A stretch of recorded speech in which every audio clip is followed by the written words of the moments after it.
Ibinasura ng Senado ang motion ni Senador Rodante Marcoleta na mag-public apology si Ombudsman Jesus Crispin Remulla dahil sa pagpabor nito na pwedeng baliin ang batas.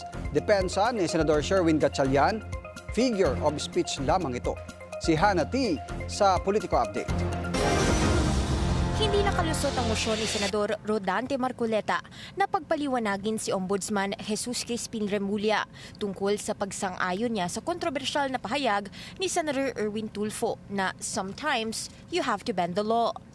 Sa Senate hearing ng proposed 2026 budget ng Office of the Ombudsman, iginiit ni Marcoleta na suspindihin ang Senate rules para makapagbigay sa Remulla ng personal na paliwanag o public apology.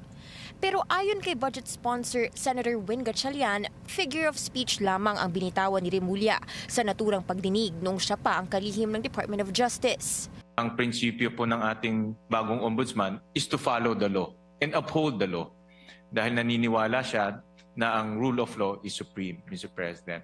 So, para lang klaro, no, na itong nasabi niya ay isang figure of speech, pero wala akong intensyon na baliin po ang batas.